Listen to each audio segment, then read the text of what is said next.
오늘 함께 보신 말씀은 시편 23편 1절 말씀 함께 봉독하겠습니다. 시편 23편 1절 말씀입니다. 우리 한 목소리로 함께 읽겠습니다. 여호와는 나의 목자시니 내게 부족함이 없으리로다. 아멘. 우리 이 시간에는 마커스 워십 소진영 예배 인도자 나오셔서 여호와는 나의 목자시니 라는 제목으로 간증 및 찬양 해 주시겠습니다. 우리 나오실 때 힘차게 박수로 환영해 주시기 바랍니다.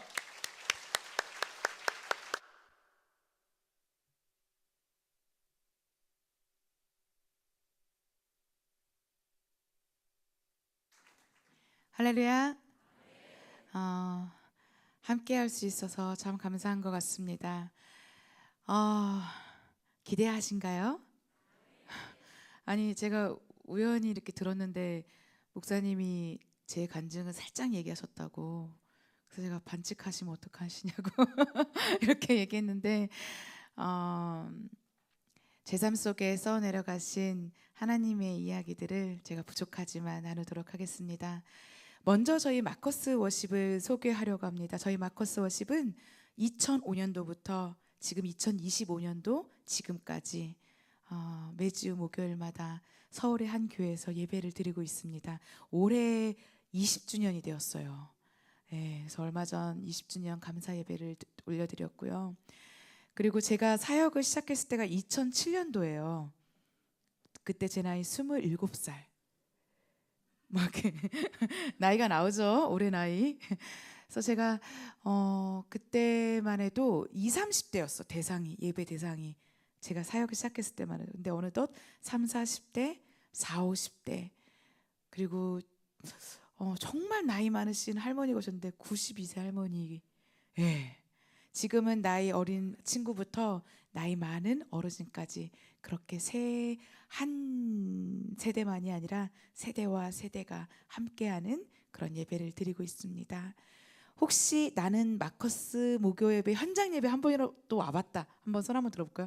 네, 부끄러운 거 아닙니다. 감사합니다. 아니면 유튜브를 통해서 마커스 찬양 소진영 봤다. 한번 손 한번 들어볼까요?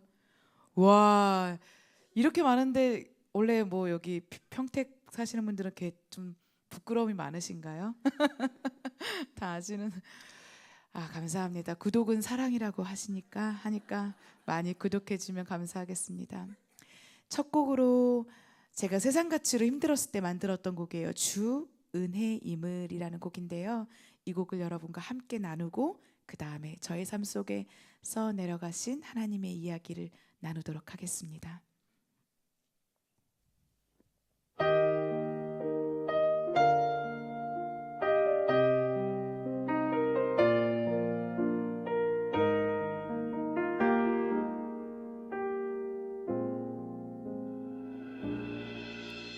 주 나의 모습 보네 상한 나의 맘 보시네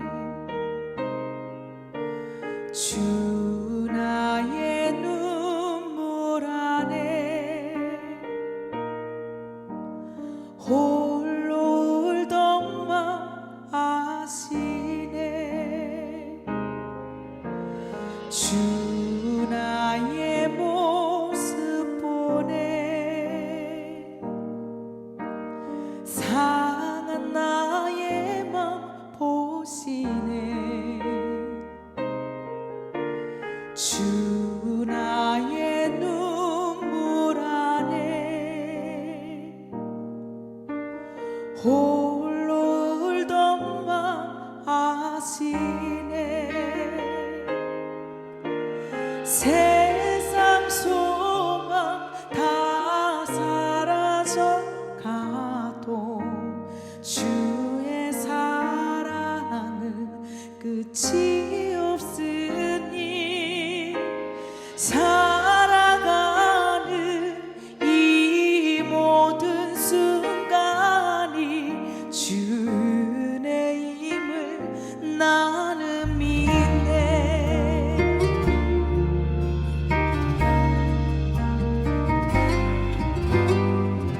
가슴에 소를 얹고 고백하겠습니다. 주사랑 내게 있네. 주사랑 내게 있네.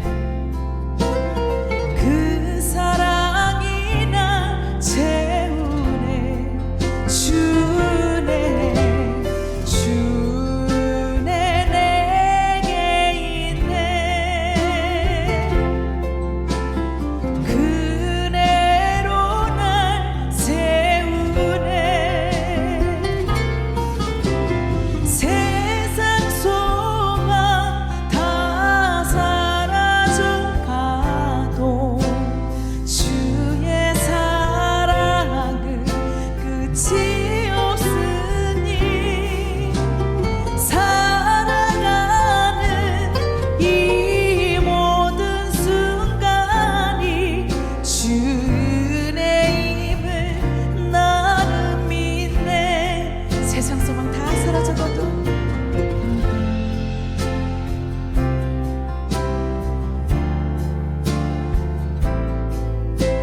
주의 사랑은 끝이 없으니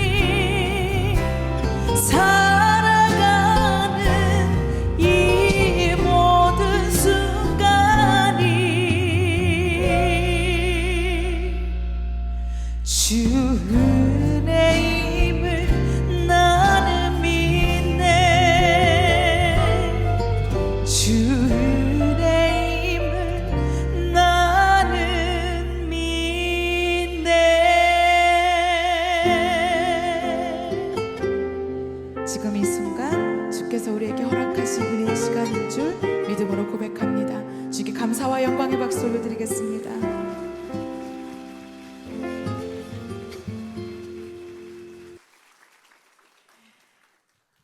제 이름도 소개하고 또 제 나이도 은연중에 소개했죠. 저는 지극히 평범한 가정 가운데 태어났습니다. 세상 가치로 이야기한다면 그렇게 가난하지도 부유하지도 않은 가정 가운데 태어났습니다. 조금은 특별함을 받은 건 뭐였냐면 제가 믿음의 사대째였어요. 그래서 저희 엄마의 엄마로부터 그 믿음이 흘러서 저에게 왔습니다. 그래서 어렸을 때부터 인지하지 못하는 순간부터 내가 교회에서 예배를 드렸고 유치부 선생님, 앞에 반주자, 싱어, 중등부 선생님 딱 교회 언니라는 타이틀을 받고 그렇게 자랐던 것 같습니다. 저의 인생의 첫 번째 시련이 언제냐면 고3 겨울. 뭐가 있죠? 맞아요. 수능. 그놈의 수능. 그래서 저 때는 수능이 너무 중요했는데 사실 요즘에는 수능 플러스 그쵸 수시도 엄청 중요하더라고요. 그래서 어쨌든 그 수능을 보고서 제가 예체능이었는데 대학을 3군데서 넣었는데 저 때는 합격자 발표를 인터넷으로 아는 게 아니라 전화로 알 수가 있었어요. 나 때는 말이야. 그리고 먼저 우리보다 앞서신 분들의 세대는 가고자 하는 학교에 그 학교에 가서 하얀 전지 위에 본인 이름이 써져 있어야 된다라는 그런 뭐 호랑이 담배 피던 그런 내용들이 있어요. 그렇죠? 맞나요? 그래서 저도 이제 딱 전화를 해가지고 1호 뭐 어쩌고저쩌고 해가지고 했더니 불합격입니다. 뭐 예비 합격인데 사실 예체능에서 예비 합격은 거의 불합격이었어요. 그래서 이제 그때 처음으로 딱 느꼈어요. 인생에 있어서 내가 하고 싶어도 내가 원해도 할 수 없는 것이 있구나라는 거를 고3 겨울에 딱 첫 시련을 맞이했어요. 그리고서 이제 어떻게 재수를 하고 대학을 갔죠. 그리고 시간이 흘러서 2005년도 제 나이 25살 때 제가 내일이 추석 명절이 딱 시작하는 첫날이었고 오늘 평일 마지막 날이었어요. 근데 살끝만 닿아도 아픈 거예요. 딱 감기 몸살. 그래서 내일부터 명절인데 이 명절을 편히 보내려고 하면은 병원에 가서 링거를 좀 맞으면 우리가 편히 보내잖아요. 몸살. 그래서 이제 엄마랑 같이 동네 병원에 가게 되었어요. 근데 참 신기한 건 뭐냐면 그냥 이비인후과 병원이 아니라 2차 병원에 가게 된 거예요. 대학병원도 아닌 2차. 딱 중간 정도 되는 사이즈의 병원을 제가 딱 가게 되었어요. 그래서 딱 가서 지금은 모르겠는데 그때 당시만 해도 무엇을 하든지 간에 처음으로 하는 게 체열이에요. 피 검사. 그래서 저도 이제 피 검사를 하고 링거를 맞으려고 준비하고 있는데 의사 선생님이 한두 시간 있다가 이렇게 오시더니 가끔씩 이렇게 기계가 오작동이 난다는 거예요. 그래가지고 다시 한두 시간을 기다렸어요. 피 검사를 다시 하자. 그 다시 하고 한두 시간 기다렸는데 이번에는 의사 선생님이 조금은 심각한 얼굴로 엄마를 부르시는 거예요. 그래서 엄마한테 저쪽에서 뭐라고 말씀하셨어요? 두 가지였어요. 첫 번째로 백혈구 수치가 많이 높다. 두 번째로는 이 명절이 끝이 나면은 대학병원에 가져야 한다라는 내용이었어요. 의뢰서를 써줄 테니까. 그래서 이제 의뢰서를 받고 집으로 이제 엄마랑 들어오는데, 집에 오는데 그런 거 있죠. 이제 어르신들이 인생에 안 좋은 일이 생길 것 같구나. 그냥 예감이 좋지 않은. 그래가지고 이제 그날 밤에 잠을 자는데 잠이 오나. 엄마도 저 안방에서 들리는 한숨 소리. 저도 이제 잠을 못 이루고서 그 다음 날 이제 추석 명절이 시작되었어요. 그래서 김포의 큰 집에 가서 다 가족들이 식사도 하고 속 얘기는 못 하고 이제 다 명절이 끝이 났어요. 그리고 신촌 세브란스 병원에 의뢰서를 들고 엄마랑 아빠랑 혈액내과에 갔어요. 그래서 딱 의뢰서를 내미니까 이걸 한번 보고, 그리고 저를 이렇게 한번 보시고 또 이렇게 한번 보시더니 입원하셔야겠습니다라고 선생님이 얘기하시는 거예요. 보통은 대학병원에 가보면은 진료, 검사, 진단, 수술 뭐 여러 가지 이렇게 한 4번 5번 가야 되는데 그냥 보자마자 2번이었어요. 그래서 그날 바로 그 즉시 입원실에 올라갔어요. 쭉 이렇게 제일 높은 병실로. 그때 제가 무엇을 입었는지가 지금까지도 기억이 나요.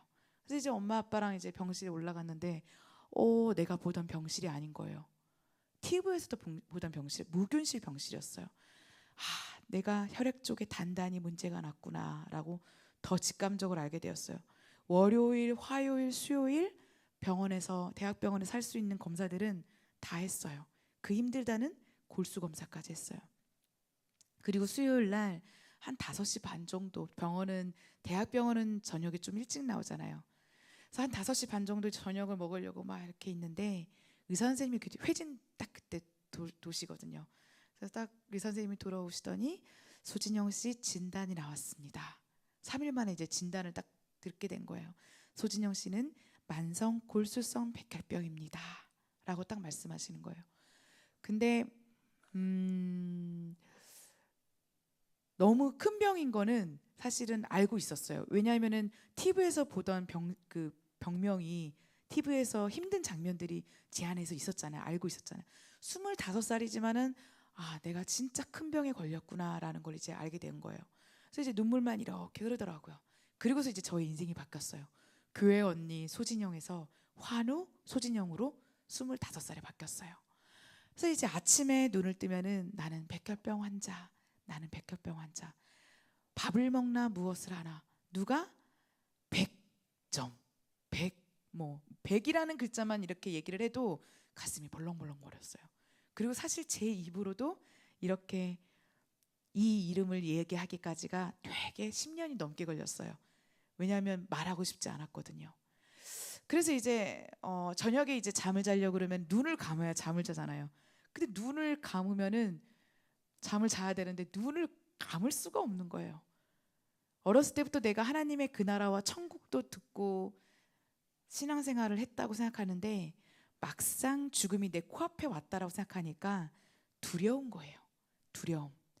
그래서 참 오랜 세월 동안 내가 스스로 눈을 감고 잠든 날보다 그냥 눈을 떴는데 나도 모르게 잠든 거예요. 그러면 아침이었고 그렇게 오랜 세월을 보냈어요. 저는 이제 어떻게 치료하게 되었냐면 세계적으로 의학 잡지가 있어요. 그 잡지에 표지로 올해 이런 약이 나왔습니다라는 약이 있었어요. 표적 항암제. 내 몸 안에 정상세포는 내버려두고 암만을 공격해서 치료하는 약이었어요. 요즘에는 표적 항암제 많이 들어보셨죠? 지금으로부터 20년 전이니까 그렇죠? 그래서 이제 그 항암제를 매일 4알씩 복용하기 시작했어요. 근데 내일 복용하면서 한 달, 2달, 근데 치료 경과도 되게 좋았어요. 근데 어느 날 의사 선생님이 진영아, 네가 나이가 이제 25에서 이제 6으로 넘어가는데 어떻게 이 약을 평생을 먹겠니? 그러니까 완치하게 아니에요. 생기면 막아주고 그냥 잠깐 임시방편으로 이렇게 덮어주는 약이었어요. 그래서 너가 보통은 이 만성 백혈병은 나이 많으신 분들이 걸리는데 너가 이렇게 일찍이 20대 때 걸린 어떻게 평생을 이 약을 먹으면서 하니 이식을 했으면 좋겠다. 지금의 언어로는 조혈모세포 이식, 그 당시에는 골수 이식이었어요. 그래서 이제 이식을 알아보고 있었죠. 이식하려면 누가 있어야 되죠? 예, 저한테 줄 사람이 있어야 돼요. 그래서 딱 오빠가 한 명 있거든요. 그래서 오빠랑 검사를 했는데 100% 일치가 되는 거예요. 보통은 형제간이 맞을 확률이 25%. 남이랑 내가 맞을 확률이 25만 분의 1이었어요. 그 당시에. 지금은 이제 아시아에서 서로 뭐 가져오고 뭐 이런다고 하는데 그만큼 형제가 있어도 25%밖에 안 돼요. 맞을 확률이. 근데 하나밖에 없는 오빠가 이제 100% 일치되니까 얼마나 감사해요. 이식 날짜를 딱 그 잡았죠. 5월에. 제가 9월에 아프고 그 다음 해 5월에 딱 이식 날짜를 잡았어요. 그리고 이제 막 우리가 그 어떤 어려움이 생기거나 모르는 상황이 생기면 하는 행동이 있어요. 그게 뭐냐면 네이버나 다음 그런데 유튜브 요즘은 검색을 해봐요. 소진영 검색해봤겠죠. 마커스 워시도 검색해보고 저도 이제 만성 골수성 백혈병 검색했더니 나에 대한 병의 원인 뭐 어떻게 뭐 나오는데 사실 뭐 원인은 뭐 암이 특별하게 있나요? 그냥 쭉 내가 제일 궁금한 거 도대체 나는 혹시 치료가 안 되면 난 얼마나 살 수 있을까? 그게 너무 궁금했어요. 근데 거기에서 4년에서 5년이 나오더라고요. 아, 내가 그러니까 딱 마음의 준비. 아, 내가 4년에서 5년 정도 치료가 혹시 안 되면 이 정도 사는구나라는 걸 알게 됐어요. 그러면서 거기에서 연결된 환우의 카페에 가입하게 됐어요. 그게 뭐냐면 저랑 똑같은 병에 걸린 사람들이 모여서 서로 위로하는 공간이었어요. 경상북도 68세. 저는 진단받은 지 2년 됐습니다. 오늘도 화이팅! 뭐 이렇게 하면 저는 진단받은 지 6개월 됐습니다. 서울에 살고요. 이제 이식을 앞두고 있고 뭐 이런 식으로 저도 이제 오늘도 승리하세요. 뭐 이렇게 서로 위로하는 공간이었어요. 지금도 가입이 되어 있어요. 근데 이제 그곳에서 어떤 분이 댓글로 빨리 저랑 통화를 하고 싶다는 거예요. 그래서 제가 이제 전화번호를 딱 남겼어요. 그랬더니 그분이 조심스럽게 그 여자가 이식을 하게 되면은 아이는 평생 못 갖습니다라고 하는 거예요. 근데 너무 충격적이었어요. 왜냐하면 내가 혈액암에 걸린 거는 그래 인생에 암이 걸릴 수 있지. 그치. 근데 내가 5년 정도 버티고 견디면 이건 내 인생에 지나갈 일이라고 생각했어요. 근데 나는 낫기 위해서 이식을 하려고 하는데 내가 이식을 받으면 아이는 가질 수 없는구나. 그것도 평생. 그래서 그게 너무 충격적이어서 그날 전화를 끊고 제 방에서 엄청 오히려 진단받은 날보다 많이 울었어요. 아, 내 인생의 그런 여자 인생으로서 조금 너무 실망스러웠어요. 그래서 이제 막 울니까 밖에서는 막 엄마가 막 문을 열라고 속상하니까 딸이 그렇게 우니까 그러면서 이제 의사 선생님을 이식 받기 전에 이제 만났어요. 마지막 외래 때 만났는데 선생님한테 이제 대학병 의사 선생님한테 말 한마디 건네기 어려워요. 나에게 주어진 시간 한 2, 3분. 근데 이제 그분한테 제가 혹시 이식을 받게 되면은 아이는 못 갖나요? 라고 이제 여쭤봤어요. 했더니 그분이 이제 고개를 이렇게 끄덕이시는 거예요. 그랬더니 제가 막 나도 모르게 이제 눈물이 막 흐르는 거죠. 왜냐하면은 이제 이 그냥 항암은 또 항암도 힘든데 백혈병 항암은 거의 핵폭탄급으로 온몸을 다 항암을 받는 거기 때문에 다 못 갖는다고 그러더라고요. 그래서 이제 제가 막 우니까 이분이 당황하세요. 왜 당황했냐면 이 의사 선생님은 이 25살 먹은 여자를 살리기 위해서 이식을 하셨는데 이 여자는 결혼도 안 한 여자가 있지도 않은 애 때문에 자기 생명을 생각하지 않고 뭐 혼자 울고 있으니까 자기 생명이 먼저 중요한데 그러면서 이제 이분이 더 고민을 하기 시작한 거예요. 왜냐하면 세계적으로 이 글리백이라는 제가 아까 그 약을 먹은 다음부터 이 약이 나온 다음부터 이 약으로 가는 게 맞을까? 아니면 이식을 하는 게 맞을까? 세계적 데이터가 없었어요. 그냥 거의 처음으로 가는. 근데 데이터가 없다 보니까 진영아 많이 괴롭냐라고 물으시는 거예요. 그래서 저도 막 이렇게 고개를 끄덕였죠. 이분이 한참 고민하더니 그러면 우리 그냥 약을 먹어보자 이러는 거예요. 그래서 이식을 바로 코앞에 앞두고 멈추고 약을 10년을 먹었어요. 그래서 이제 그 약을 이제 매일 복용하면서 이제 사는데 그래도 여러분처럼은 아니지만 이틀에 한 번씩, 3일에 한 번씩 밖에 나가서 사람도 만나고 그렇게 살았어요. 25, 6살. 아무것도 안 하고 살 수는 없잖아요. 하나님, 제게 주신 달란트가, 제가 이제 실용음악 보컬 전공했는데 노래인데 어디에 가서 노래하면 살고 싶습니다. 제가 금요철화 예배, 주일 예배 이렇게 일주일에 한 번씩 교회 섬기듯이 어디에서 찬양하면서 살고 싶은 마음에 이제 알아봤어요.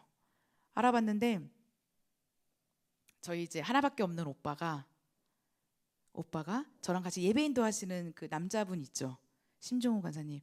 그분이랑 당국대 CCC 친구였어요. 그래서 진영아, 내 친구 종호라는 친구가 마커스라는 팀이 이제 시작해서 한 가고 있는데 저보고 해보라는 거예요. 그래서 제가 첫 오디션을 보고 거기에 마커스의 팀이 들어갔어요. 그 당시 예배인 한 50명, 지금이랑 이제 비교할 수가 없죠. 그래서 이제 그 사역을 하는데 어느 정도로 사역을 제가 모르고 시작했냐면은 예전에 20살, 21살 때 사역할까 하던 때가 있었어요. 27살에 마커스 시작했지만 그때 컨티넨탈 싱어즈라는 팀이 있었는데 되게 유명했어요. 근데 거기에 2달 동안 오디션 공고가 난 거예요. 2달간 매일 교회를 다니면서 노래를 하러 다니는데 찬양 막 한 30명씩. 근데 2달간의 월급이 뭐 200인가 이렇게 써 있는 거예요. 그래서 150인가 200 써 있는데 2달 동안은 너무 적다. 내가 오히려 외부 강사이로 돈을 버는 게 낫겠다. 그래서 그걸 딱 지원을 안 했어요. 그래서 그 얘기를 마커스 언니 오빠들한테 했어요. 왜냐하면 컨티넨탈 싱어즈 출신들이 많았거든요. 이제 20살 때 그런 일이 있었어요라고 27살 때 한 거예요. 그러더니 언니 오빠들이 그거 네가 내는 돈이 알더라고요. 저는 이제 받는 돈인 줄 알고 안 했는데 자비량성이었던 거예요. 숙박비였던 거예요. 그래서 제가 그때 깜짝 놀랐어요. 하나님의 시기와 방법. 와, 내가 21살 때 사역하겠다고 까불었다면 그냥 도망 나왔을 텐데 27에 내가 내 발로 찾아갔거든요. 마커스를 하겠다고. 그것도 아픈 몸을 이끌고. 그러면서 마커스 처음으로 사역하면서 받은 한 달 사례비가 3만 원이었어요. 근데 또 그거 3만 원을 받고 막 엄청 감사해서 우네. 그러니까 하나님의 가치들을 바라보기 시작을 한 거죠. 그렇다고 여러분 사역하시는 분들 3만 원 주시면 안 되지만, 그러니까 참 이게 그게 있어요. 그러니까 어떻게 사역을 하세요라고 저한테 많이 묻는데 지금은 사람들이 제가 어느 정도 뭐 알려지기도 했지만 사실은 제가 지금 거의 19년, 18년 사역을 했잖아요. 우리 뭐 목회자분도 계시지만 절대 거부할 수 없는 부르심이 있어요. 그 부르심 때문에 하고 있는 거예요. 그 세상적인 가치로 그걸 따졌으면은 밖에 일하고 마음 편하게 사는 게 낫지. 진짜 그래요. 그래서 갑자기 제가 왜 이 얘기까지 했는지 모르겠지만 하나님이 주시는 마음 같아서 존중해 주셔야 돼요. 그 마음을. 그래서 제가 이제 그렇게 이제 갑자기 하나님 완전하시구나. 진짜 완전한 때 나를 부르시는 거라는 걸 그때 배웠어요. 그러면서 이제 사역을 하는데 제가 말했잖아요. 저는 25살에 내가 진단받았을 때 우리 교회 사람들만 내가 혈액암 환자인 걸 알았고 그 이후에 만난 사람들한테는 내가 어떠한 사람인지 굳이 이야기하지 않았어요. 내가 굳이 나 혈액암 환자라고 얘기하면은 다들 좀 이렇게 불쌍하게 보거나 색안경을 끼고 나를 볼까 봐 그게 싫었어요. 그 어린 나이에. 그래서 이제 마커스 사람들한테도 얘기를 안 했어요. 중요한 대표님 한두 분한테만, 친한 한 친구한테만 나 사실은 아파 이렇게 얘기했죠. 그러니까 이제 제가 이제 10년간 매 24시간 점심 12시가 되면은 알람이 울리면은 밥을 먹은 다음에 약을 내야를 먹고 그 다음에 벽에다가 등을 대고서 1시간 정도 가만히 앉아 있어야지 그 하루를 살 수가 있어요. 안 그러면 무조건 구토였어요. 그렇게 10년을 보냈거든요. 그러니까 마커스에서 이제 오전 11시에 연습이 있대요. 그러면 나는 이제 어떻게 약을 먹을 것인가. 11시 반에 막 찬양 연습을 하다가 저 잠깐만 나갔다 오겠습니다 라고 말한 다음에 막 뛰어서 편의점에 가서 삼각김밥 바나나 그 자리에서 배를 채울 수 있는 것들은 막 먹어요. 그리고 약을 먹고 아무 일도 없다는 듯이 와서 찬양을 해요. 그러면 속이 괜찮나요? 안 괜찮죠. 충분한 식사가 있어야 되거든요. 그러면 다시 막 화장실에 가서 막 이렇게 토했던 것 같아요. 그러면은 그거 아시죠? 그 혼자 이렇게 토하는 것도 힘들어요. 근데 혼자 막 눈물을 흘리면서 막 그러면서 내가 뭐 하고 있나. 근데도 거부할 수가 없어요. 이 부르심 가운데 참 이게 나의 기쁨이었어요. 그런데 내 안에서 사실은 지금 내가 이 병에 걸렸어. 이렇게 오픈하고서 사역했다면 조금 더 편했을 텐데 시간이 흘러서 내가 왜 그렇게 어리석게 사역했을까? 그러면서 그 밑바닥에 있는 감정을 내가 잘 봤어요. 근데 그 밑바닥의 감정이 뭐였냐면 내가 내게 맡겨주신 사람들을 신뢰하지 못했구나. 여러분들도 함께 한 교인으로 가지만은 참 내 진짜 깊은 이야기를 하기가 쉽지 않아요. 정말. 왜냐하면은 하여튼 그래서 내가 참 이게 내가 이들을 못 믿는 게 이들의 실력 없음인 줄 알았더니 나중에서는 느꼈던 게 내 실력이 없었던 거예요. 내 실력. 내가 이들을 하나님 통해서 바라보는 이들의 그 상을 작게 본 거죠. 그래서 이제 그러면서 이제 사역을 꾸역꾸역 이제 했어요. 하다가 여러분도 이제 보시다시피 참 사진은 너무 아름답게 나왔는데 제가 작년부터 올해까지 사역이 아니라 살이 많이 쪘더라고. 점점 이제 외모에 자신이 없는데 문 남성들의 대시가 있었을 거 아니에요. 그 당시에. 화나시나요? 그래도 저기 20대 30대인데 대시가 있었겠죠? 이때 꼭 아멘. 얘는 여자들이 항상 남자분들은 웃기만 하세요. 너무 기분이 그렇지만 그래도 뭐 여자 마음 여자가 한다고. 그래서 이제 제가 문 남성들의 이제 대시가 있는데 항상 뭐 거의 내가 아픈 걸 모르고서 그냥 좋아한다고 이렇게 하는 거예요. 그래서 속으로 이런 마음이 있었죠. 네가 내 삶을 알아? 모르니까. 그쵸? 속으로. 그래가지고 이제 하는데 어떤 분이 자꾸 연락이 와요. 근데 자꾸 연락이 올수록 내가 점점 괴로워지기 시작하는 거예요. 왜 괴롭죠? 다 연애해 보셨죠? 좋아하기 시작한 거예요. 그래서 이분이 내일 만나재요. 그래가지고 그래 고백하려나 보다. 그런 거 있잖아요. 여자들은 이제 이 남자가 고백하겠구나. 그래서 딱 마음의 준비를 하고 딱 나갔어요. 이 남자가 역시나 진영아 이래서 좋아해라고 하는 거예요. 그래서 제가 오빠 전 사실은요 25살에 만성 골수성 백혈병 진단을 받고 내 알에 항암제를 매일 먹고 있고 이 약이 잘 듣지 않으면 이식을 해야 되고 이식의 성공률은 35%의 결혼에서는 아이는 가질 수 없어요. 딱 얘기했어요. 남자가 좋아해 한마디 했는데 여자가 핵폭탄을 다 던져버린 거예요. 그러니까 남자가 갑자기 눈동자를 이렇게 요즘 말로 동공지진 막 이렇게 눈동자가 흔들리는 거예요. 너무 놀랬죠. 여자가 이렇게 아프다니까. 그래서 제가 갑자기 남자가 손을 잡아줘도 되니에요. 그래서 제 고개를 이렇게 끄덕였어요. 했더니 손을 이렇게 잡으시더니 가시는 거예요.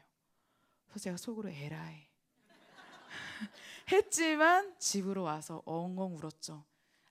내가 이래서 사람한테 마음을 안 주려고 그랬는데 이 감정을 결국 느낀 거예요. 이제 오랜 세월 동안 마음을 안 주며 살았는데. 그래서 막 한참 울고 있는데 연락이 왔어요. 내일 만나재요. 그래 뭐 기도해봤는데 뭐 하나님 뜻이 아니야 뭐 이러려나. 우리가 항상 그러잖아요. 기독교인들이 거절할 때 목사님들이 뭐 김지사님 이거 같이 합시다 이러면 사실 그리 대단한 거 여러분한테 맡기는 것도 아닌데 기도해보겠다고. 그렇죠. 안 하던 기도를 그때 해요. 막 그래서 이제 그래서 이제 마음의 준비를 했어요. 뭐 그러려나 보다. 나갔더니 이분이 진영아 기도해봤는데 우리 그냥 결혼하자 이러는 거예요. 그래서 바로 결혼했어요. 박수가 꼭 이때 나오는데 저 섭섭합니다. 제가 결혼 못할 줄 알았나요? 그래서 지금까지 2010년에 결혼했으니까 2025년도죠. 제가 이런 얘기하면은 지금까지 남편한테 섭섭함을 모르고 살았어요. 그래서 제가 최근에 한번 물어봤어요. 진짜로 최근에 한번 물어봤어요. 오빠 사실 나이가 들어갈수록 대단해 보이는 거예요. 자식게. 그래가지고 오빠 어떻게 내가 그때 그랬는데 결혼할 생각을 했어? 했더니 두려울 거 아니에요. 결혼하자마자 여자가 죽으면 어떡해. 근데 그냥 하나님이 이 여자 옆에 있으라는 마음을 줬다고 그러더라고요. 그래서 진짜 참 우리는 다시 태어날 일이 없는데 제가 남편한테 다시 태어나면 나는 꼭 오빠랑 결혼하고 싶다 했더니 본인은 얘기 안 하시더라고요. 그게 함정이야. 그분의 생각은 몰라요. 그래서 이제 어쨌든 그러면서 이제 결혼하고 저도 이제 여러분처럼 한 교회 성도이자 집사이자 예배 인도자예요. 오늘같이 예배를 드리고 어느 날 예배 끝나고 이제 목장 샘터 모임이 있잖아요. 그 모임은 거의 주된 이제 여전도회. 근데 저는 이제 항상 그 모임의 주된 이야기는 그날의 예배에 대한 얘기. 그 다음으로 가장 많은 이야기가 자녀에 대한 이야기예요. 근데 그날은 듣고 왔는데 집으로 돌아오는 길에 하나님이 계시는 거는 알죠 우리가. 근데 하나님이 계시는 거는 알겠는데 왜 이렇게 내 삶이 소망이 없지? 마음이 너무 헛헛한 거예요. 그래서 그날 내가 어떤 얘기 때문에 이렇게 마음이 부딪힐까 생각을 해보니까 사람들이 그 주된 자녀 이야기에 내 마음이 아직도 부대끼는구나 라는 걸 알게 됐어요. 나는 포기하고 산다라고 생각했는데 아직도 포기가 안 된 거죠. 그래서 늘 다른 사람 아이를 케어해주는 이모이거나 듣는 사람이었는데 그날은 내 밑바닥에 있는 내가 내 감정을 알게 된 날이었어요. 그래서 하염없이 울면서 그때 적었던 곡이 방금 여러분과 나눈 주 은혜임을이라는 찬양이었어요. 그러면서 이제 시간이 좀 더 흘러서 어느 날 MBC 다큐멘터리가 있어요. 5월에 지금처럼 5월에 전 국민을 울리는 휴먼 다큐멘터리였어요. 일주일 정도 방송되어지는 사랑이라는 프로그램 MBC에서 주인공은 암 환자, 인생의 시간들이 얼마 남지 않으신 분들이 가족과 헤어지는 내용들 그리고 막 굴곡진 인생 사시는 분들의 인생을 그려지는 거였어요. 그래서 가정의 달 때 진짜 많이 그 어렸을 때 많이 보고 울었어요. 근데 어느 날 그 해에 나랑 똑같은 병에 걸린 여자, 나랑 똑같은 나이. 근데 그분이 임신을 해가지고 출산하는 과정이 그 해에 나오는 거예요. 얼마나 놀래요. 항상 인터넷으로 어디 뭐 65세 뭐 지방에서 서로 이렇게 소통만 채팅만 했는데 와 이렇게 살고 있구나. 얼굴도 TV에서 보고 내가 갖고 싶은 아이도 이렇게 하고. 근데 이제 그분이 점점 8개월째 됐을 때 태아가 막 암 수치가 올라서 태아를 살리네 산모를 살리는 막 이런 위험한 내용이다가 결국은 둘 다 살리고서 감사하게 딱 끝이 났어요. 근데 제가 그걸 보고 느낀 게 용기를 얻고 싶어서 그걸 봤는데 용기가 아니라 그치 내가 아이를 갖는 문제는 내 생명을 거는 문제지 하면서 오히려 현실을 더 직시하게 된 거예요. 그리고 이제 시간이 좀 더 흘러서 제가 20년간 다닌 교회에서 중고등부 선생님이었다고 그랬잖아요. 거기에서 1일 교사로 와달라는 거예요. 수련회 때 김포의 한 현장이었어요. 또 제가 친정은 김포는 아닌데 김포 많이 갔네요. 그래서 이제 김포의 그 수련회 장소에서 아이를 붙들고 이제 기도하려고 그러는데 갑자기 하나님이 진영아 그 아이 말고 먼저 네 기도를 드려라라는 마음을 주시는 거예요. 참 신기하죠? 그렇죠? 지금 이 순간에도 아유 저 집사님이 저런 얘기 들었으면 좋겠다라고 하시는 분 우리 항상 은혜되는 얘기 그렇잖아요. 근데 사실은 하나님은 여러분의 각 사람을 주목하고 계시지 여러분 옆 사람을 주목하는 게 아니에요. 1대1 위대하신 분이죠. 그래서 하나님이 너의 기도를 드리라는데 제가 거기서 금요철야 때 늘 나는 우리 교회에서 마지막에 나가는 사람이었거든요. 금요 예배 한두 시. 왜 한두 시에 왜 나갔냐면 아무도 기도 소리가 들리지 않을 때 그때 제가 펑펑 울었어요. 교회에서.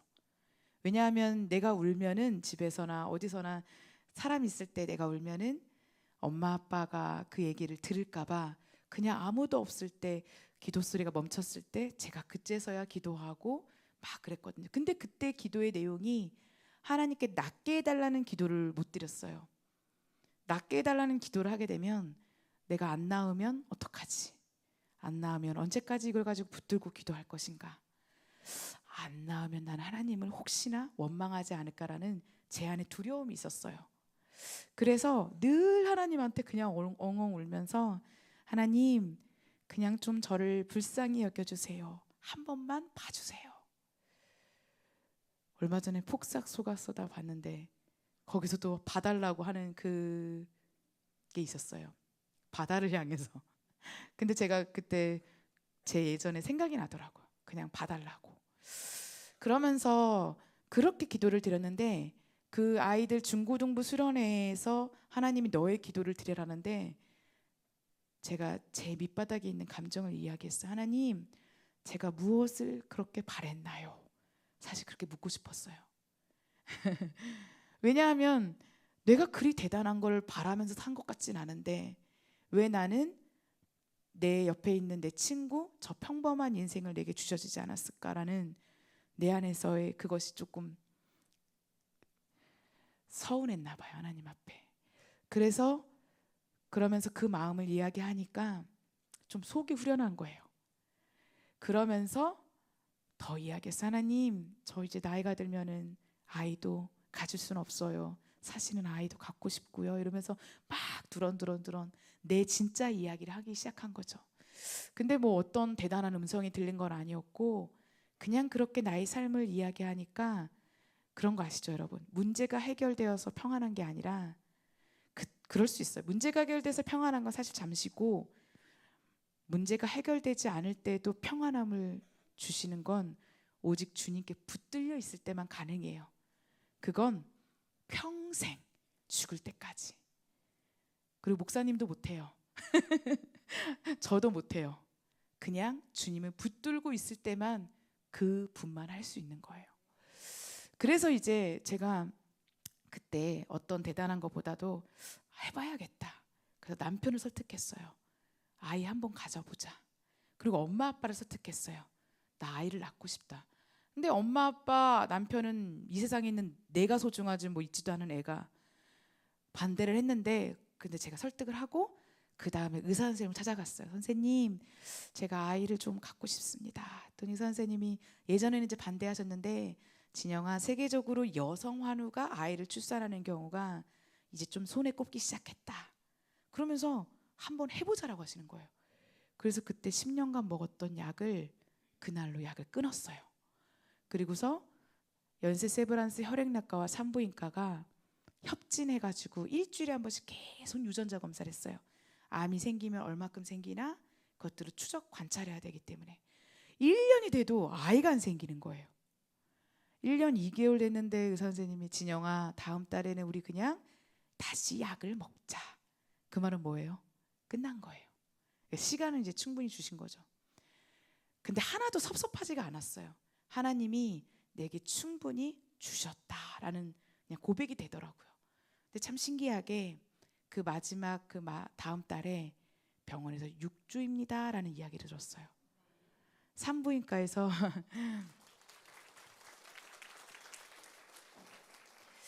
그래서 6주입니다라고 그 심장 소리를 듣고 세브란스 이렇게 걸어 나오는데 어른들이 그러잖아요. 야, 인생이 60년이 인생이 50년이 이렇게 스쳐 지나가더라. 눈 떠보니 70이다 이렇게 얘기하시잖아요. 근데 정말 저한테는 그 10년이 주마등처럼 다 조각조각 스쳐 이렇게 지나가는 거예요. 그러면서 25살에 내가 그렇게 아이 못 갖는다고 내 골방에서 그렇게 꺼이꺼이 울었는데 하나님이 나에게 35살에 아이를 주시는구나. 그리고 25살에 진단받고 매일 아침마다 화장실 거울을 보고 나는 10년은 살 수 있나.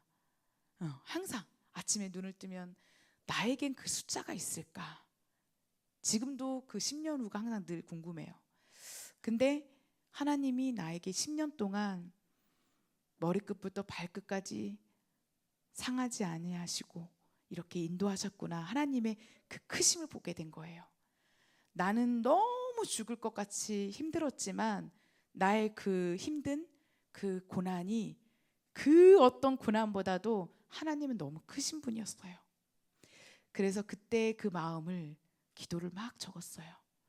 크신 계획 다 볼 수도 없고 작은 고난에 버티고 견디게 하시네. 은혜 아니면 살아갈 수가 없네. 이 호흡마저도 주님의 것입니다. 이 시간 오직 예수뿐이네 함께 고백하며 나아가겠습니다.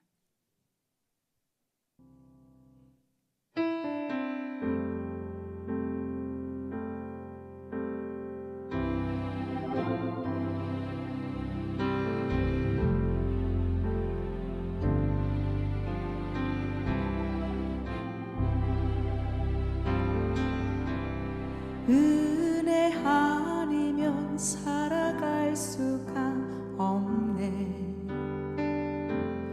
호흡마저도 다 주의 것이리. 세상 평안과 위로 내게 없어도 예수, 오직 예수뿐이네. 은혜 아니면 살아갈 수가 없네. 호흡마저도 다 주의 것이리. 세상 평안과 위로 내게 없어도 예수, 오직 예수뿐이네.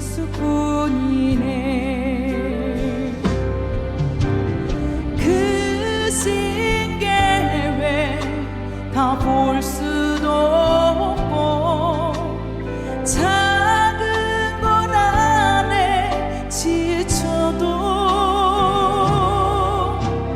주께 묻기 나의 모든 삶 버티고 견디게 하시네. 은혜 아니면 살아갈 수가 없네. 나의 모든 것 다 주께 맡기리. 참된 평안과 위로 내게 주신 주 예수, 오직 예수뿐이네. 우리가 하루하루 살다 보면은 주님의 그 은혜 안에 우리가 살아가고 있다라고 그것을 믿고 붙잡고 살아가는 자와 그냥 흘러 가는 인생은 다르다라고 생각합니다. 우리에게 주신 이 은혜를 그냥 흘려보내지 마시고 내 마음에 심기며 주님을 붙드는 인생 되길 소망합니다. 다 같이 고백할까요? 크신 계획 다 볼 수도 없고 크신 계획 다 볼 수도 없고 작은 것 안에 지쳐도 주께 묻기 나의 모든 삶 버티고 견디게 하시네. 크신 계획 다 볼 수도 없고 작은 것 안에 지쳐도 주께 묻기 나의 모든 삶 버티고 견디게 하시네. 은혜 아니면 살아갈 수가 없네. 나의 모든 것 다 주께 맡기리. 참된 평안과 위로 내게 주신 주 예수, 오직 예수뿐이네. 은혜 아니면 살아갈 수가 없네.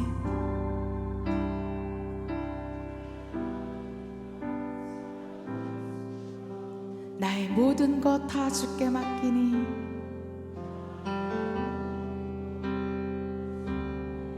참된 평안과 위로 내게 주신 주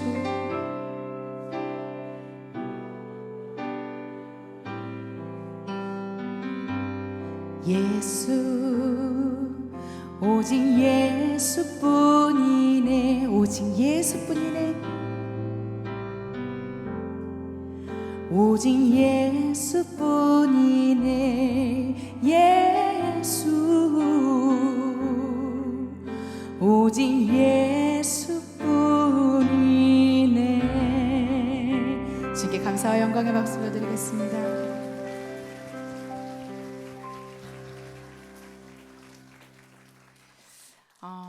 그래서 감사하게도 10달 동안 잘 아이를 품고 아이를 잘 출산하게 되었습니다.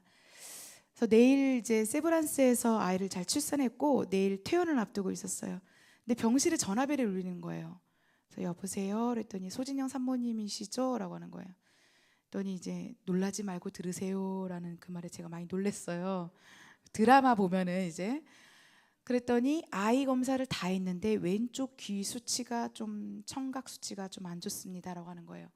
그래서 한 달 뒤에 아이 수면 검사로 아이 왼쪽 귀 청각을 좀 검사했으면 좋겠습니다. 근데 그 이야기를 딱 듣는데 진짜 10년간 제가 그렇게 살고 싶어서 밤마다 잠자는 게 두려웠다고 그랬잖아요. 눈 감는 게. 근데 딱 그 즉시 죽고 싶다라는 감정이 들더라고요. 내가 10달 동안 아이 건강하기를 그렇게 기도했는데, 그러면서 막 진짜 한 달 내내 아이 왼쪽 귀 붙들고 울고 기도하고 매번 그랬어요. 그러다가 한 달이 지나고 검사를 했는데 정말 감사하게 정상 판정을 받았어요. 그리고서 이제 다시 또 세브란스를, 그놈의 세브란스 세브란스 이렇게 걸어 나오는데 너무 감사했어요. 진짜 제 인생에 그 어떤 날보다 감사한 날인 것 같아요. 제가 생각했을 때 너무너무 감사한데, 너무너무 감사한 감정 반, 나머지 감사한 반은 뭐였냐면, 하나님, 자녀가 무엇인가요? 라면서 묻기 시작했어요. 이제 우리 아이들은, 청년들은, 청소년들은 이제 오해하지 말고 들으세요. 자녀가 내게 오면은 기쁨이 올 줄 알았어요. 진짜. 그래서 그렇게까지 소원했는데 기쁨이 아니라 기쁨 플러스 고통인 거예요. 아마 어르신들은 다 알 거예요. 근데 그 고통은 뭐냐 하면 너무너무 사랑하는 존재예요. 그러니까 이 아이가 어떻게 될지도 모른다는 그 얘기만으로도 내 인생이 갑자기 확 무너지더라고요. 그래서 제가 사실 10년간 하나님의 살아계심을 그렇게 찬양하고 고백했는데 그 한 달 동안은 정말 내가 이렇게 믿음이 없었나 할 정도로 제 민낯을 보게 됐어요. 진짜로. 왜냐하면은 진짜 옆에 집이 사람이 죽었나 할 정도로 많이 울었거든요. 정말. 근데 이제 하나님한테, 하나님, 자녀가 무엇인가요? 나는 이제 괜찮은 건 알겠는데 사실 그 청각 그 수치는 사실 막 청각 장애 막 이렇게 너무 안 좋게 나와서 그런 것까지 막 한 달 내내 그런 거 보면 안 되는데 자꾸 그런 것까지 봤었어요. 근데 하나님, 이제 정상인 건 알겠는데 내가 앞으로 아이가 문제 생길 때마다 이렇게까지 나는 무너질 것인가라는 게 두려웠어요. 그래서 이제 그걸 가지고서 다시 기도하기 시작했어요. 하나님 앞에 기도하는데 어느 날 막 기도하고 있는데 하나님이 이런 마음을 주시는 거예요. 진영아, 너 여지껏 어떻게 왔냐라는 마음을 주시는 거예요. 저 하나님이 인도해 주셨죠. 그렇잖아요. 다 지나왔잖아요. 제 딸 이름이 에리인데 에리의 인생의 주인이 너가 아니다, 이놈아. 이 아이의 주인이 여호와 하나님이시다. 저는 이 아이의 주인이 나라고 생각을 했나 봐요. 그러니까 나도 병들어서 힘든데 내가 얘까지 책임지고 간다는 생각에 그게 너무 무거웠거든요. 근데 맞습니다. 내가 내 인생이 주인이 아니듯이 이 아이의 주인도 하나님이시죠. 그러면서 그날 딱 두 손을 두고 항복했어요. 주님, 맞습니다. 근데 이제 아까 아이가 태어나고 30일 한 달 30일 됐을 때 아이 귀가 그랬댔잖아요. 근데 이 문제가 왜 나에게 일어났는지 조금 후에 알게 됐어요. 아이가 50일 됐는데 마커스에서 갑자기 연락이 온 거예요. 저는 한 1년은 쉬려고 그랬거든요. 한 10년 사역했으니까 1년 안식년처럼 쉬고 이제 나가려고 그랬는데 딱 50일 됐는데 마커스에서 당장 나와서 예배 인도를 하라는 거예요.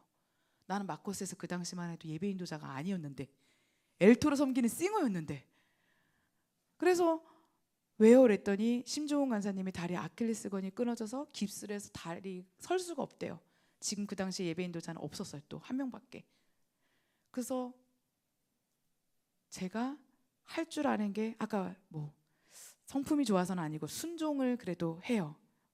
목회자분들의. 그래서 알겠습니다라고 했는데 사실은 막 가출산한 여자의 그 막 머리카락도 빠지고 부은 몸으로 이렇게 막 예배 인도를 하는데 하나님 제가 성품상 막 이렇게 어디서 막 기도도 하고 막 이런 스타일은 아닌데 맡겨진 일을 따라가는 건 중간에서 잘 도와주는데 리더는 어떻게 해야 됩니까? 그래서 막 기도하면서 우리의 예배가 어떻게 예배했습니다는 그 제 안에 소망이 있었어요. 항상 싱어로 섬기면서 나는 우리의 예배가 20, 30대만 드려지는 예배, 어디 청소년만 드려지는 예배, 어른만 드려지는 예배, 이런 예배가 아니라 나이 어린 친구부터 나이 지긋한 어르신까지 하나님 나라를 바라보듯이 막 그렇게 다들 기쁘고 그런 예배였으면 좋겠다는 소원함이 있었거든요. 그래서 그 소원함을 기도드리면서 옛날 창송가를 가져와서 사람들한테, 젊은 친구들한테 편곡해서 소개해줘야겠다. 그리고 옛날 곡, 실로암이든 옛날 곡들을 가져와서 다 소개해줘야겠다. 편곡을 세련되게 해서. 그래서 옛날 곡도 이렇게 가져와서 부르다 보니까 어르신들도 좋아하시게 되고, 그리고 아이 키우랴 사역하랴 너무너무 고된 거예요. 가사가 절로 써져. 고단한 인생길 이 또한 지나가리라. 막 애가 언제 클까 맨날 시계만 봤어요. 진짜 막 100일에서 200일 넘어가고 200일에서 고난이 고난으로 끝나지 않아요. 사실 아멘 하고 싶지 않죠. 고난이 안 왔으면 좋겠어요. 사실. 근데 고난이 주는 유익이 있었는데 분명 있어요. 고난을 달라고 하는 건 아니에요, 주님. 그렇지만 분명히 깨닫게 하는 게 있어요. 뭐냐면 첫 번째로 지금 이 시기에 주님을 바라보라고 하는구나. 다 접고 주님을 보라고 하는구나. 그리고 그 유익 가운데 내가 혹시나 놓치고 있던 것들을 다시금 생각하게 하더라고요. 그러면서 이제 제가 이제 이 마지막 곡 예수 눈을 함께 하시네 이걸 부르고 이제 내려갈 거예요. 벌써 1시간이 되었어요. 빠르죠? 그래서 예수 늘 함께 하시네 보면 2절 처음에 나와요. 하루를 살아도 기쁨으로 가리. 제가 이제 처음에 고단한 인생길 이 또한 지나가리. 사람들이 이 곡을 참 좋아해요. 이 부분을. 근데 저는 하루를 살아도 기쁨으로 가리. 이 부분이 제 마음에 제일 좋아요. 기왕 가는 거 진짜 기쁨으로 살고 싶다.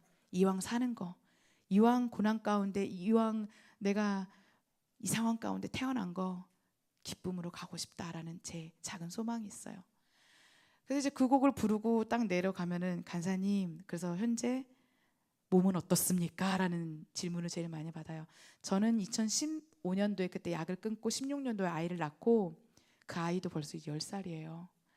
근데 의사 선생님이 이제 2년간 끊었던 약을 다시 먹자라고 권하셨는데 그 약을 2년간 끊었을 때 너무 편한 거예요. 저는 10년 동안 마스크 쓰고 살고 목도리를 두르며 살았거든요.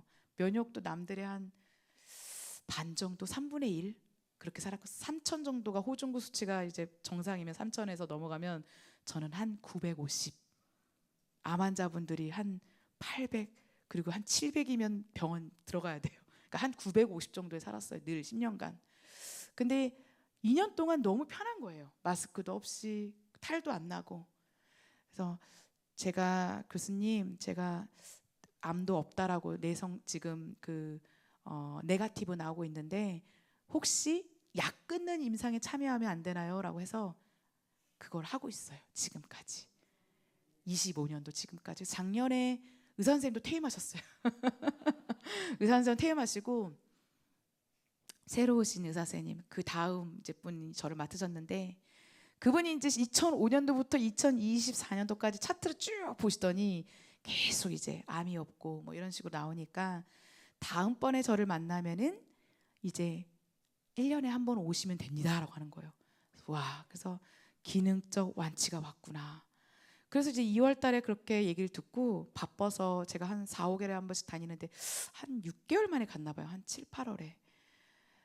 그래서 한 7, 8월에 갔는데 검사를 하고 2주에 가서 막 얘기를 하고 있는데 결과를 이제 보고 있는데 의사 선생님이 가만히 있었더니 암이 다시 나왔어요 이러더라고요. 근데 너무 기가 찬 거예요. 18년 동안 암이 없어서 여태까지 자랐는데 왜 완치라는 말을 앞두고서 갑자기 암이 생겼지. 그래서 그날부터 찬송도 안 돼, 기도도 안 돼. 작년에 말씀도 안 들어와. 그래가지고 아무것도 못 하겠는 거예요. 2주 후에 결과가 나오는데 2주 동안 하고 싶은데 안 되는 거 있죠, 여러분. 근데 뭘 했냐면은 인간적인 걸 했나 봐요. 다이어리에 2월부터 내가 7월까지 무슨 일이 있었지? 누구를 만났지? 무엇을 먹었지? 내가 어떤 마음을 품었지? 내가 혹시? 그러면서 자꾸 내 안에 나를 이렇게 막 탓했어요. 내가 혹시 뭔가를 잘못 먹었? 이런 것도 아닌데 내가 혹시 생각하지 말아야 될 걸 또 누구 미워했나? 뭐 이런 거 있잖아요. 제가 처음에 2005년도에 진단받았을 때 어떤 한 교회분이 우리 엄마한테 전화해서 바로 너 빨리 죄를 고백하라고.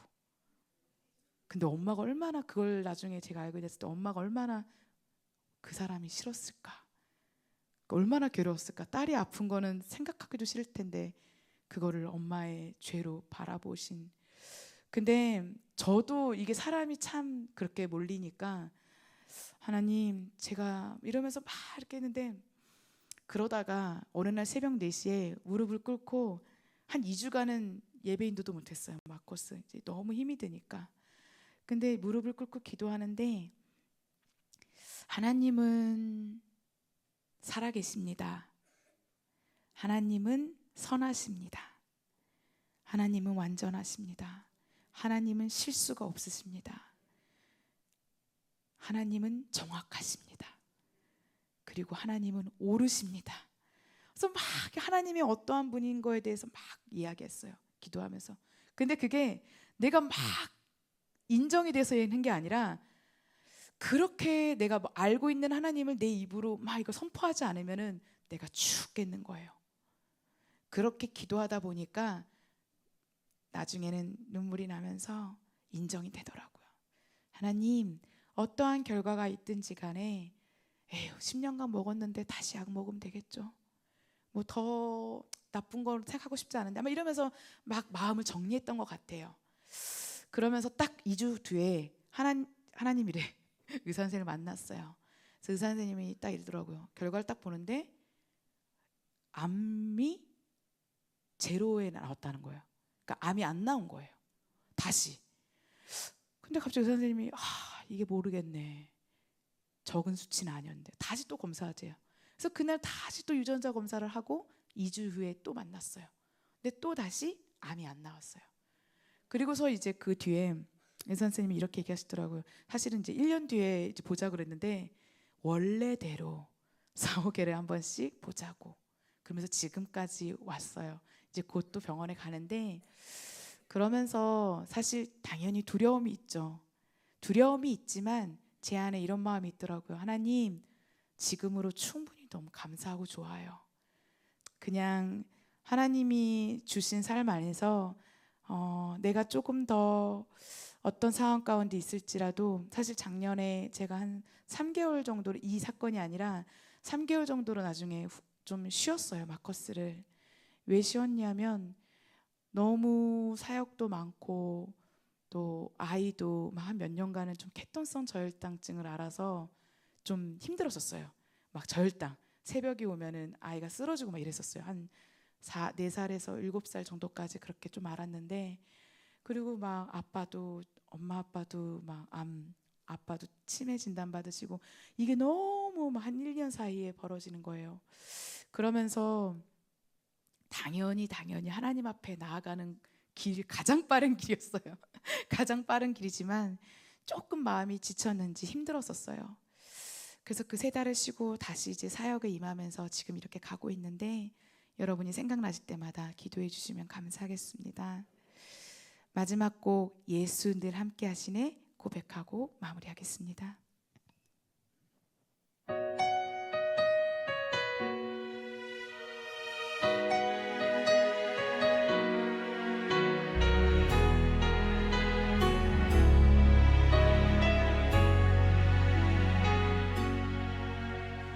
고단한 인생길 힘겨운 오늘도 예수 내 마음 아시네.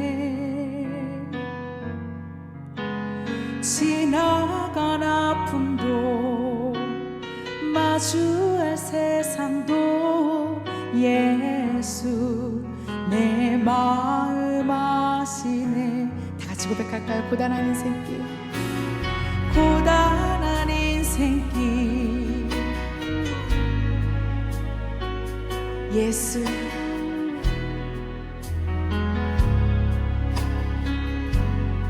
지나간 아픔도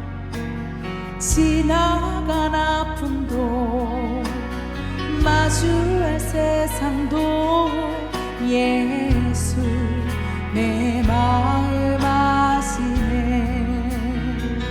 믿음의 눈 들어 주를 보니 이 또한 지나가리라. 주어진 내 삶의 시간 속에 주의 뜻 알게 하소서. 여러분들만 고백할까요? 하루를 살아도 기쁨으로 가요.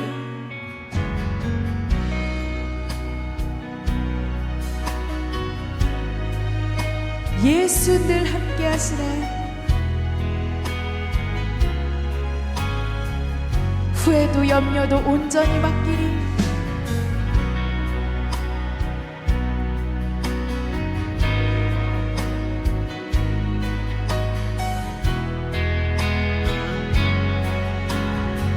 믿음의 눈 들어 주를 보리. 믿음의 눈 들어 주를 보니 이 또한 지나가리라. 주어진 내 시간 속에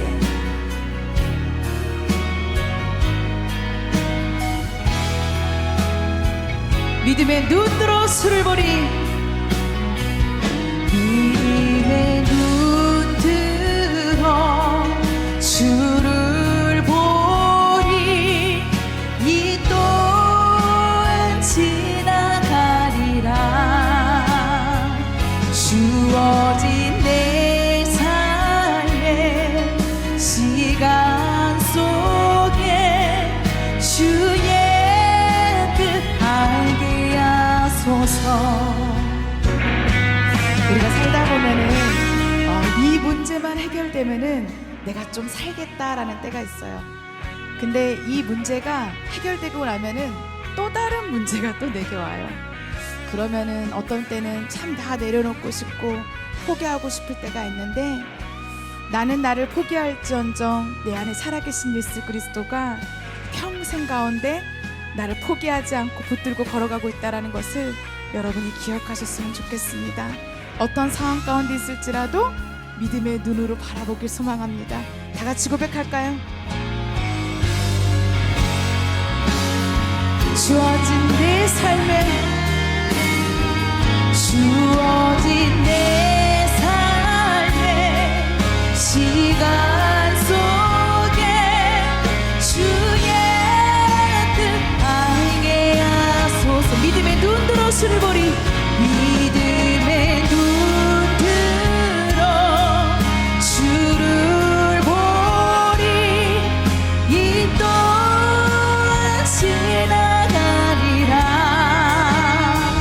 주어진 내 삶의 시간 속에 주의 뜻 알게 하소서. 믿음의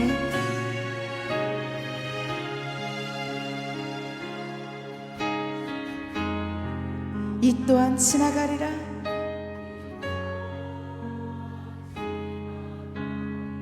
주어진 내 삶에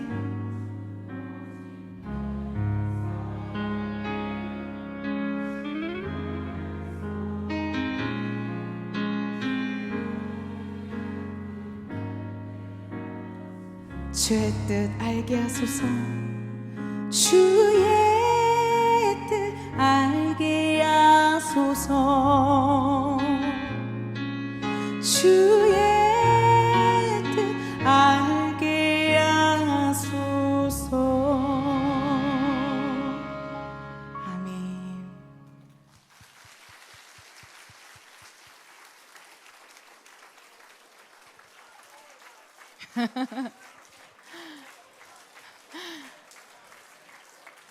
감사합니다.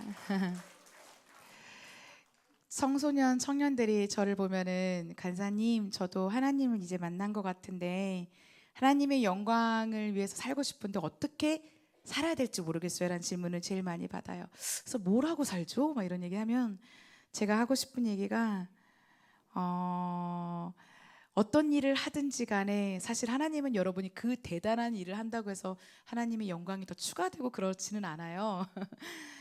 여러분이 어떠한 일을, 죄를 짓는 직업이 아닌 이상 어떤 일을, 무슨 일을 하든지 간에 여러분의 존재로 말미암아 이미 하나님의 그 영광 가운데 있다라는 것을 꼭 말해주고 싶었습니다. 제가 25살에 진단을 받고 27에 사역을 시작했다고 그랬잖아요. 28에 대학을 다시 갔어요. 3학년을 편입해가지고 제가 전공한 학교에서 더 공부를 해서 가장 그때 좋은 학교로 제가 갔어요. 그래서 친구들이 야, 너 무슨 혈액암 환자가 몸을 챙기지, 그렇잖아요. 진단받은 지 몇 년 안 됐는데 막 갑자기 사역하겠다 그러고 막 대학도 막 가니까. 근데 나에게 시간이 얼마 남아있지 않을 수도 있다라고 생각하니까 그냥 열심히 살고 싶었어요. 그냥 그런 거 있잖아요. 막 어디 좋은 말 기회 뭐 오늘을 마지막처럼. 근데 진짜 그럴 수밖에 없어요. 어르신들도 하루하루가 아깝다라는 게 젊은이들이 조금만 더 일찍 가면 좋은데, 근데 어쨌든 제 안에서 시간이 얼마 남아 있을까라는 생각이 드니까 정말 열심히 살고 싶고 하고 싶은 거를 꼭 해보고 싶었어요.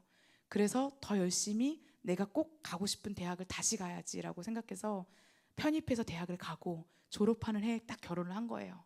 그리고 지금까지 이렇게 달려왔는데, 여러분이 사실 요즘에 뭐 100세 시대 하잖아요. 지금 병원에 가보면은 갓 태어난 아이서부터 나이 지긋한 어르신까지 한 수저 넘기기 위해서 누워 계신 분들이 참 많이 있어요. 정말 사고로도 그렇고 병으로도 그렇고. 그리고 재활병원에 가보면은 한 걸음을 걷기 위해서 그렇게 노력하셨음에도 불구하고 한 걸음을 못 걷고 나오시는 분들이 많이 있어요.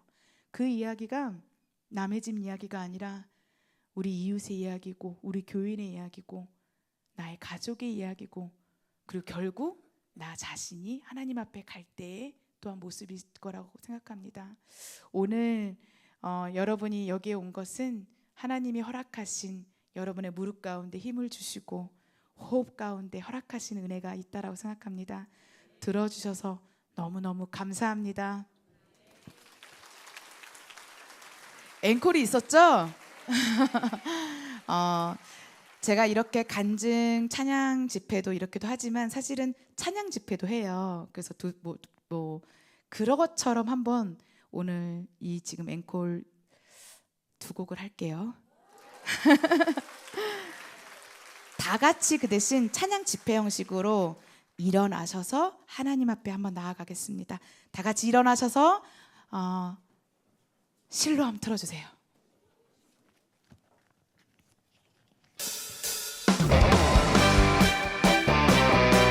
다리가 불편하지 않으시면 일어나시면 감사하겠습니다.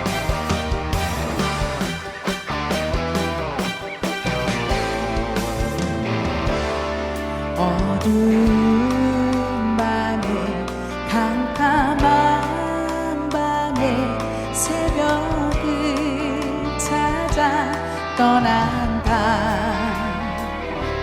종이 울리고 닭이 울어도 내 눈에는 오직 밤이었어. 우리가 처음 만난, 우리가 처음 만난 그때는 차가운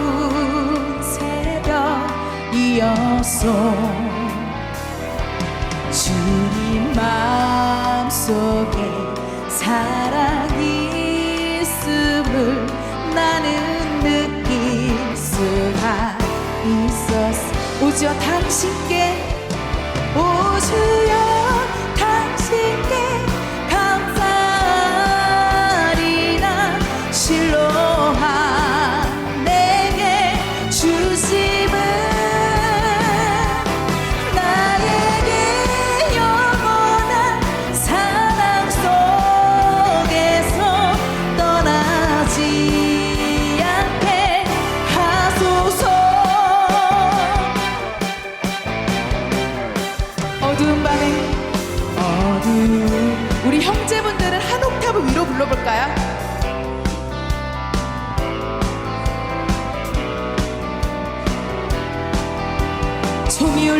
닭이 울어도 종이 울리고 닭이 울어도 내 눈에는 오직 하늘.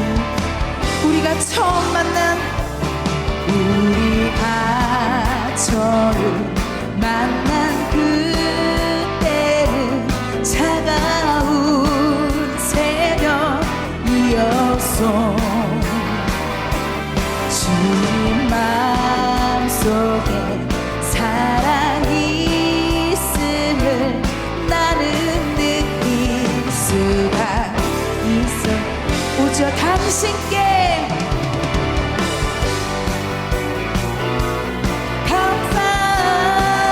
감사리라. 실로함 내게 주심은 나에게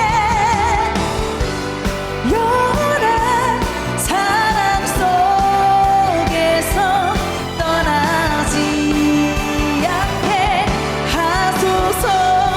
오주여 당신께 오주여 당신께 감사리라. 실로함 내게 주심은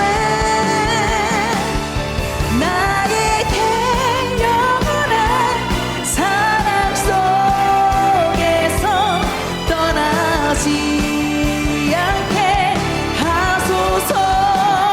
우리 주님께 다시 한번 감사와 영광의 박수 드릴까요?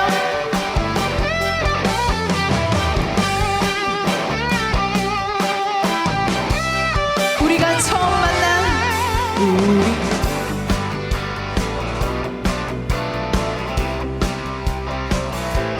차가운 새벽이었어. 주님 마음속에 사랑이 있음을 나는 느낄 수가. 오주여 당신께 감사하리라. 오주여 당신께 감사하리라. 실로함 내게 주심은 나에게 영원한 사랑 속에서. 오주여 당신께 감사하리라. 저 따라해볼까요?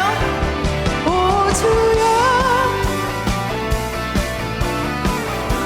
주님을 향하여서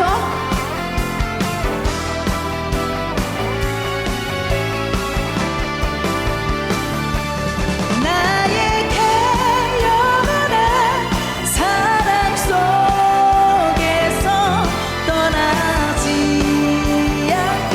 우리의 목소리로 고백할까요? 오주여 당신께 감사하리라.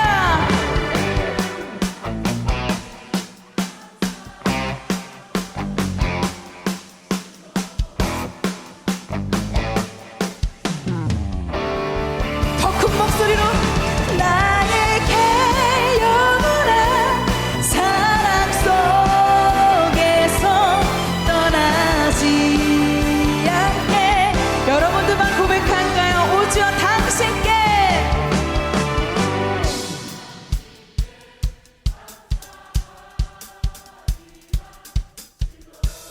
결국 우리가 주님을 만나게 해주셨죠. 나에게 영원한 사랑 속에서 떠나지 않게. 마지막으로 한 번 더 고백할까요? 오주여 당신께 하리라. 실로함 내게 주심은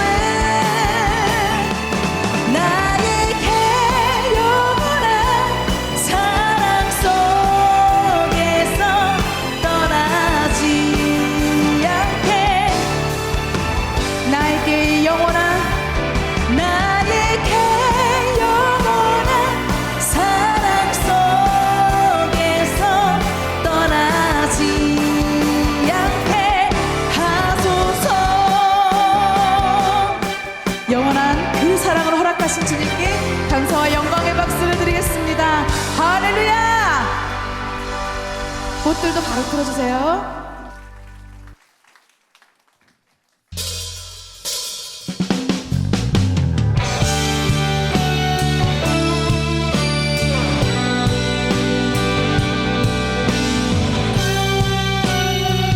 사랑하는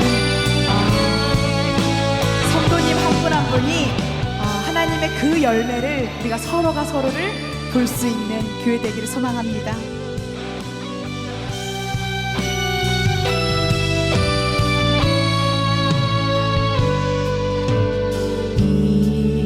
이곳에 생명샘 솟아나 눈물 골짝 지나갈 때에 머사나 열매 맺히고 웃음소리 넘쳐나리라. 이곳에 생명샘 솟아나 이곳에 생명샘 솟아나 눈물 골짝 지나갈 때에 먹잖아 열매 맺히고 웃음소리 넘쳐나리라. 꽃들도 구름도 바람도 넓은 바다도 찬양하라 찬양하라 예수를. 하늘을 울리며 노래해라 영원한 은혜 주 은혜 주 은혜 주. 목소리 높여 고백할까요? 그날에 하늘이 열리고 그날에 하늘이 열리고 모든 이가 보게 되리라. 마침내 마침내 꽃들이 피고 영광에. 여러분들만 고백할까요? 그날에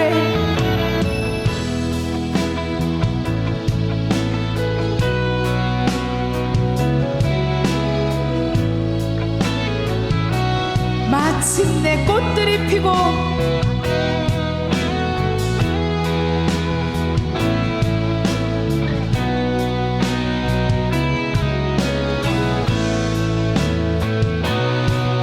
꽃들도 구름도 꽃들도 구름도 바람도 넓은 바다도 찬양하라 찬양하라 예수를. 하늘을 울리며 노래해라 영원한 은혜 주 은혜 주 은혜 주. 꽃들도 구름도 바람도 넓은 바다도 찬양하라 찬양하라 예수를. 하늘을 울리며 노래해라 영원한 은혜 주 은혜 주 은혜 주. 우리가 살아가면서 어제의 신앙으로 살아가는 것이 아니라 지금 내게 말씀하시는 그 하나님을 매 순간순간 우리가 주님 앞에 서 있기를 원합니다. 그래서 그 평생의 고백들이 쌓여서 주를 마주할 마지막 순간에 평생 주님만을 내가 사랑했노라고 고백하는 그 인생 되기를 기도하겠습니다. 다 같이 고백할까요? 꽃들도 구름도 꽃들도 구름도 바람도 넓은 바다도 찬양하라 찬양하라 예수를.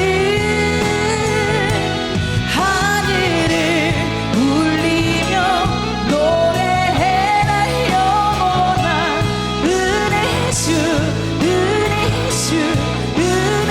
우리의 목소리로 꽃들도 구름도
하늘을 울리며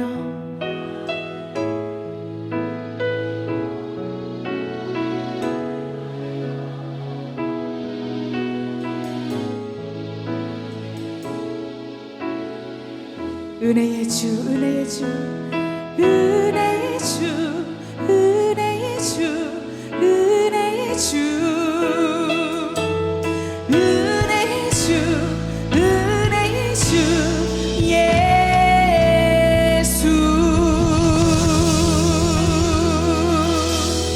모든 만물이 주님의 그 이름을 찬양합니다.